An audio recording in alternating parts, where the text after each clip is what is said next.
بسم اللہ الرحمن الرحیم الحمد للہ رب العالمین والصلاة والسلام علی سید الانبیاء والمرسلین اما بعد فاعوذ باللہ من الشیطان الرجیم بسم اللہ الرحمن الرحیم۔ پچھلے پروگرام میں ہم نے حضور علیہ الصلاۃ والسلام کا اخلاق حسنہ کے متعلق پڑھا تھا۔ آج کا پروگرام ہمارا حضور علیہ الصلاۃ والسلام کے صادق اور امین ہونے کے اوپر ہے۔ حضور علیہ الصلاۃ والسلام کی سچائی روز روشن کی طرح زندہ تابندہ ہے۔ ہر کسی نے اس حقیقت کو تسلیم کیا کہ آپ سے بڑھ کر کوئی صادق نہیں۔ آپ کی سچائی ہی آپ کے نبی ہونے کی دلیل بنی۔ آپ علیہ الصلاۃ والسلام نے جو بات کہی اس پر عمل کر کے دکھایا۔ آپ علیہ الصلاۃ والسلام کا ہر عمل صداقت پر مبنی تھا۔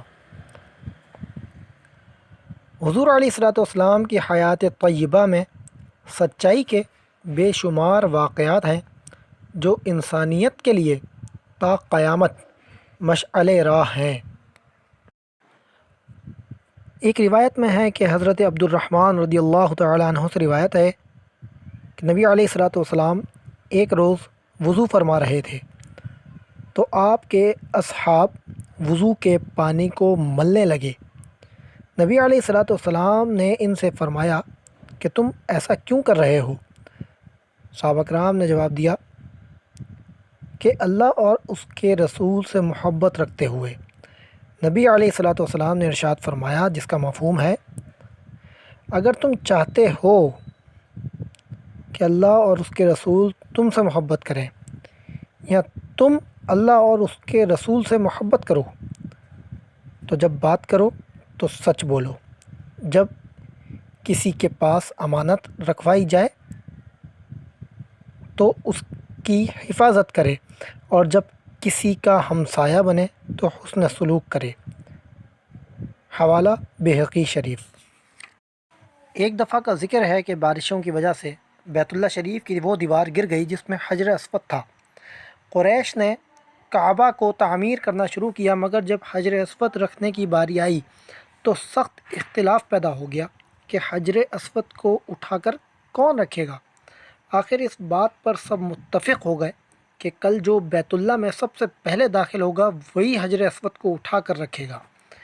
دوسرے روز اللہ کی عنایت سے حضور علیہ الصلاۃ والسلام ہی سب سے پہلے کعبۃ اللہ میں آئے اور آپ کو دیکھنے والے لوگوں نے کہا کہ صادق اور امین پہلے ہی سے موجود ہیں۔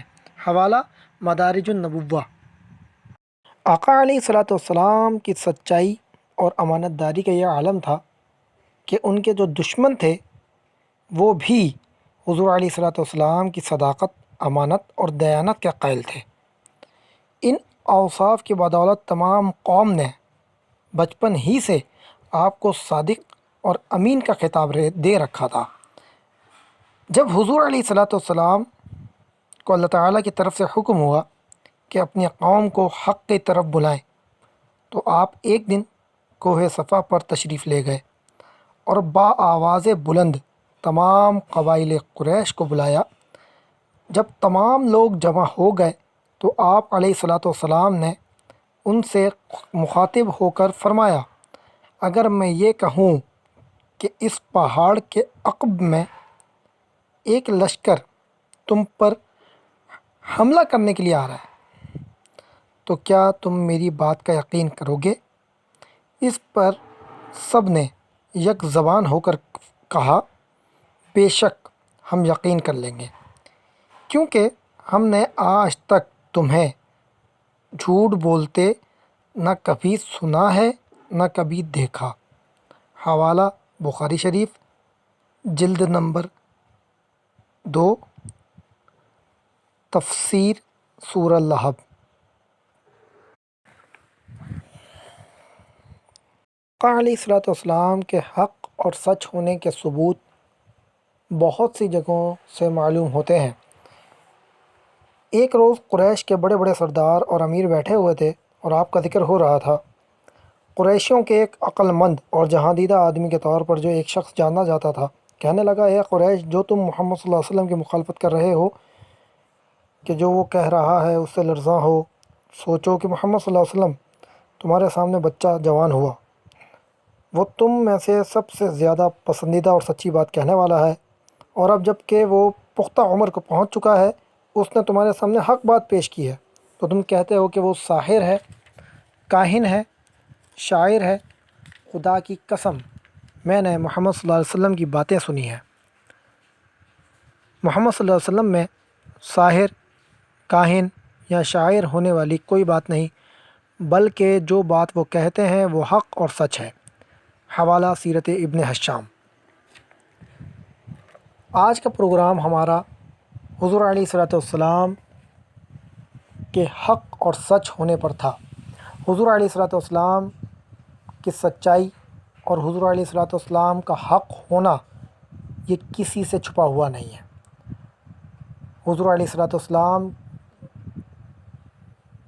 کی سچائی سے ہمیں یہ بات ثابت ہوتی ہے کہ حضور علیہ الصلوۃ والسلام نے عمل کر کے یہ بتایا کہ ہمیں بھی حق کا ساتھ دینا چاہیے اور سچ بولنا چاہیے۔ جس دن ہم لوگ اپنی زندگی میں حق کا ساتھ دینا اور سچ بولنا یہ دو چیزیں شامل کر لیں گے تو بہت سی پریشانیوں سے ہم بچ سکتے ہیں۔ آج ہم بے شمار پریشانی میں مبتلا بھی اسی وجہ سے ہیں کہ ہم نہ تو حق کا ساتھ دیتے ہیں اور نہ ہی ہم سچ بولتے ہیں۔ اللہ کریم سے دعا ہے اللہ کریم ہمیں عیوب سے محفوظ فرمائے اور حضور علیہ الصلوۃ والسلام کی تعلیمات پر عمل کی توفیق مرحمت فرمائے۔ اس ویڈیو کو لائک کریں، ہمارے چینل کو سبسکرائب کریں۔ السلام علیکم ورحمۃ اللہ وبرکاتہ۔